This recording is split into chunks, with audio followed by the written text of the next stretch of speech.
I'm Isaac Hoffer. I'm a sophomore, and I was wondering more specifically if you were in favor of a cap and trade and/or flat carbon tax to combat climate change. That's a great question. I loved it so much.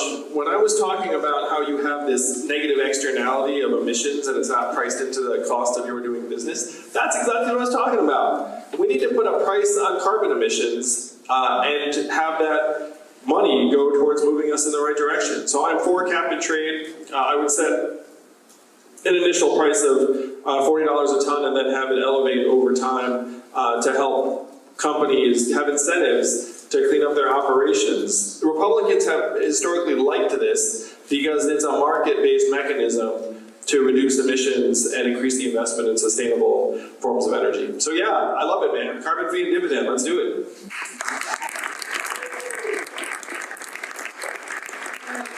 We have another question from Jack Buckery. I'm Jack, I'm a junior, and I would like to ask, as president, how would you ensure that any new measures you take to combat climate change are not simply reversed by the next president?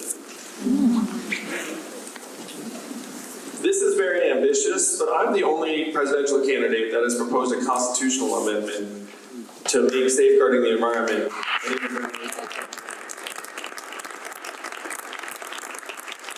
Because we're going to be here, the Earth unfortunately is going to continue to undergo this process, and we need to stake our claim right now.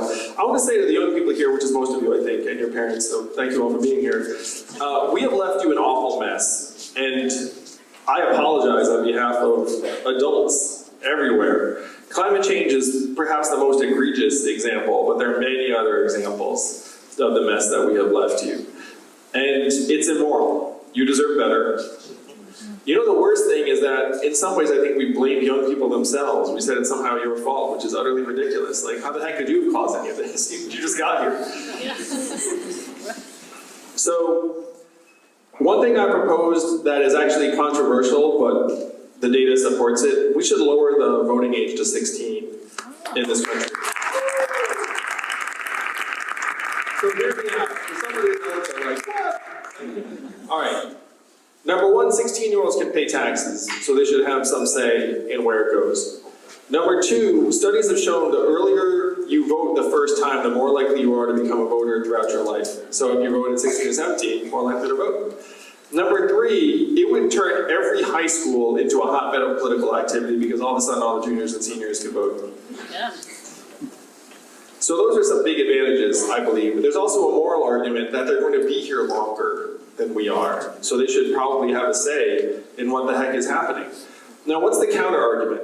The counter-argument is that 16-year-olds don't know enough to be able to vote, that you're not mature enough, you're not informed enough. And I don't buy that argument, in large part because many of you are very, very informed.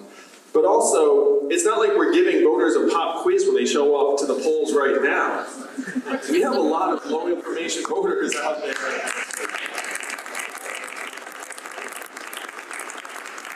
So the argument for lowering the voting age to 16 is much stronger than the reservations, and that, I believe, would go a long way towards seeing your concerns actually addressed in government.